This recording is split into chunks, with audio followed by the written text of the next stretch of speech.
Le monde d'après, je suis pas très sûr qu'on va y aller. Alors, je vous donne un exemple, un seul. Ben, il y en a plein d'autres. Vous vous souvenez qu'à un moment donné, on n'avait plus de masques. Hein, on n'avait plus de masques, on n'avait plus de respirateurs. En parenthèse, on en avait préparé et vendu à la Chine un mois avant. Préparé en Suisse et vendu à la Chine avant. On n'avait plus de médicaments. On avait toute une série de médicaments qui nous manquaient.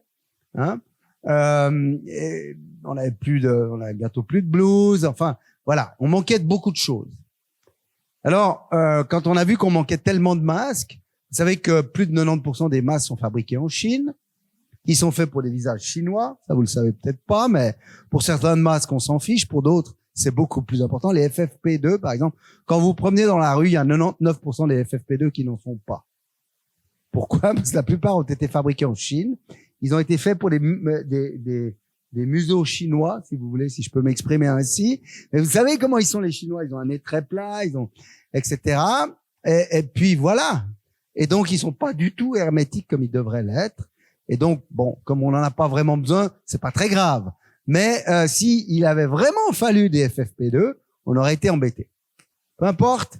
À un moment donné, on n'avait pas assez de masques. La Confédération essaye d'en commander. Nous, on se fait aider. On fait venir des avions.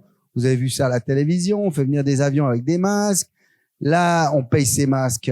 La Confédération les paye très cher, mais vraiment très cher. À un moment donné, pratiquement 2 francs le masque, 2 francs 50 le petit masque chirurgical qui, en décembre 2019, coûtait 1 centime le masque quand même. Hein. Et puis petit à petit, on arrive à des prix et on me dit, alors j'ai eu la chance à Genève d'avoir un mouvement de solidarité exceptionnel avec des gens du privé qui sont venus me voir en me disant qu'est-ce qu'on peut faire pour vous aider.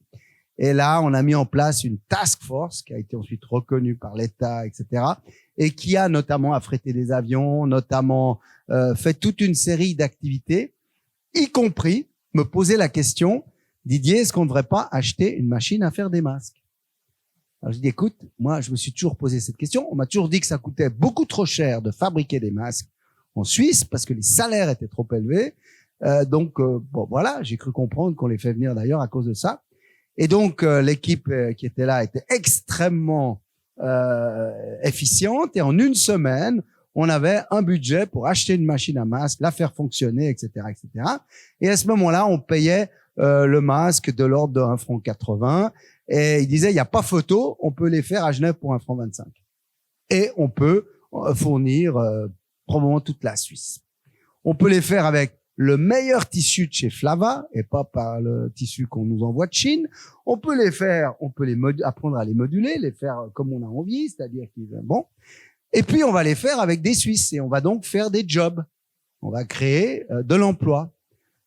Je dis, bah écoute, je pense qu'il faut y aller. Alors à ce moment-là, on fait un plan et on va voir les ministères de santé des différents cantons romans en leur disant, bah voilà, on pourra faire des masques pour 1 franc 25 le masque. Est-ce que si vous nous en achetez, ou promettez d'en acheter 1 million, vous 1 million, vous un autre million, là, on peut démarrer, on fait venir la machine. On fait venir la machine, tout roule, et puis 6 mois après, la machine est validée, machin, tout marche. Et on retourne vers ces gouvernements, on leur dit, ben voilà, on va pouvoir faire pour telle date, tant de masques, etc., 1 franc 25 le masque, comme on avait prédit. Alors là, il y a en tout cas un gouvernement, puis ensuite un autre qui me dit, ah, mais nous, on n'est plus intéressés. Pourquoi? Parce qu'on peut les avoir pour 1 franc 23 en Chine. Voilà. Et c'est pour ça que le monde d'après, alors évidemment, là, on a été très fâchés, parce que d'autant plus que plusieurs d'entre eux étaient comme ça un peu frileux. Et j'ai même menacé d'aller au TJ, parce qu'à ce moment-là, j'y allais très souvent, donc c'était pas très compliqué de dire que voilà, je m'étonnais, etc. Il n'y a pas eu besoin de le faire, on a dû forcer un peu quelques bras, et puis ça a démarré, et puis tout le monde était content. Mais pour dire, on faisait des jobs, on faisait de la meilleure qualité, on fait des produits suisses, on sera bien mieux équipé la prochaine fois, parce qu'on saura faire, et puis on sera prêt à faire, mais malgré tout, à très haut niveau, voilà, l'économie d'abord.